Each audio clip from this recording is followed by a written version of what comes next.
Welcome to the Explainer. Today, we're going to dive into the hidden forces that are, well, they're reshaping just about everything. And it all starts in a pretty unexpected place. All right, let's just jump right in with a really strange signal from the street, something you're definitely not going to find in any official economic report. So, where does this observation even come from? Well, it's from a professor's research team, and they found that tracking what sex workers are earning can actually be a more honest indicator of an economy's real health than the official stats. It really shows that when a system is under stress, it's the raw, unfiltered human behavior that tells the true story. So let's talk about these signals from the street. These are the cracks in the system, right? The things that official data just tends to miss. The real-world signs of these deep, deep economic shifts. You know, you hear the official metrics. CPI, GDP growth, they might paint one picture. But then you look at these real-world signals. Officials might say inflation is under control, but what's happening to the businesses around you? The gyms, the restaurants, the ones that somehow made it through the pandemic? Now they're closing their doors. See?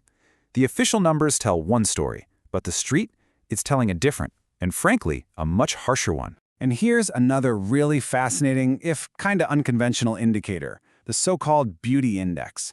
The theory is that where beauty congregates, money flows. But here's the flip side. In a struggling economy, when more women start leveraging their appearance for quick cash, breaking their own personal bottom lines, that can be a signal of real desperation. And this hollowing out effect, you can even see it in the stock market. You might look at the headline index and think, hey, things look pretty good. But the actual volume of money participating, it's collapsed. I mean, look at this. A recent market peak saw trading volume crater to just 1.3 trillion yen. In past booms, it was 5 trillion. The numbers are on the screen, but the energy, the participation, it's just vanished. So all of these things, they're just symptoms, right? The sex trade, the gym closures, the hollow stock market. But if the system is sputtering in all these weird ways, what's the unseen engine that's really driving all of this? Okay, to really get to that engine, we need a new way of looking at things. It's a framework called structuralism. And the core idea is to stop thinking about society as a machine and start seeing it as a living thing, a life form. It's really built on 3 core concepts. First up, you had the idea of the life form itself.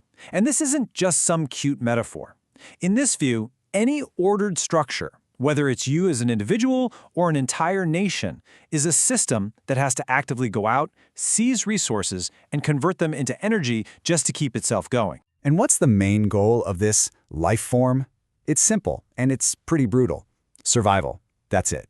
Everything else, all the rules, the beliefs, the morals we hold dear, they're just tools that this organism has developed over time to ensure it keeps existing, to fight off the constant threat of death or disorder.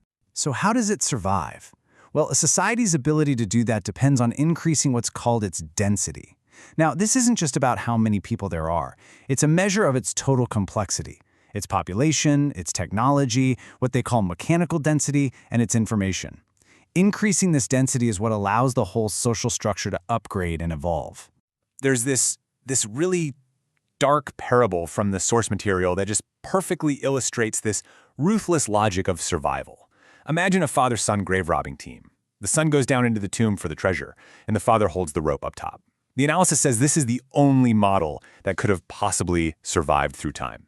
Why? Because if you reverse the roles, after the son gets the treasure, he might just cut the rope. It's brutal, but it reveals the bottom-level logic here. The ultimate goal is to ensure the gene's survival. Everything else, morality, emotion, even the life of an individual, it's all just a tool for that one single purpose, to make sure the next generation continues. Okay, so how does this structuralist way of thinking actually help us understand what's happening in the world right now? Well, let's apply it to the single biggest shift we're all living through, the AI revolution. Look, the AI revolution is not just another shiny new tech trend. It is a fundamental upgrade to society's engine. It's on the same scale as the Industrial Revolution. And what's it doing? It's creating a massive, massive increase in what we just called informational density. And the analogy here is just so direct and powerful. The Industrial Revolution ran on mechanical density. The AI revolution runs on information density. The GPU, that's the new generator. AI and tokens, that's the new electricity. And the data center, well, that's the new factory. This massive upgrade has, of course, created a whole new geopolitical battleground. It's become a bottleneck game, and it's all centered on the two key resources for AI. For the US, the bottleneck is energy, having enough power for all those new factories, the data centers, and for China, the bottleneck is computing power, getting their hands on the high-end chips they need to build them in the first place. But here's the thing about these huge structural upgrades. They always create new forms of order. And with that new order come new and often invisible walls. The first new barrier is something called the SaaSification of labor. Now, SaaS, you probably know it means software as a service. And what this is suggesting is that human workers are becoming like plug-and-play components. You can be hired on demand, and you can be easily replaced, whether by AI or by robots.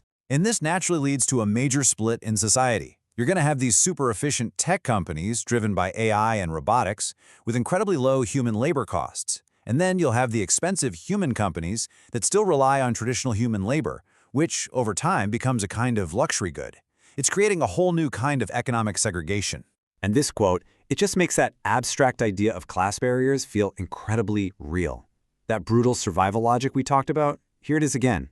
The instinct isn't to hold the door open for others, it's to lock it shut, to protect what you've gained for your own. And this is the result. You can see it on a timeline.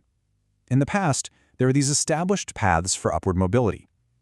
A boy could rise through education, a girl could rise through marriage. But now, both of those paths are narrowing. Educational costs are just soaring, and marriage is becoming more and more class segregated. The future this points to is one where these class barriers just solidify. And this leads us to what's called the great deception of our time. It's a paradox. On the surface, the rules seem to become more fair. But in reality, the differences we start with, our upbringing, our resources, they get amplified, creating even wider gaps. We have this abundance of information, right? It's everywhere. But what happens? We just become more entrenched in our own little information bubbles. So as this new structure solidifies around us, it leaves us with a final and pretty provocative question to think about. To think about our own place in this world that's being built right now. In this new structure, what is your role? Are you a component, easily replaced? Are you a useful tool, or are you one of the players?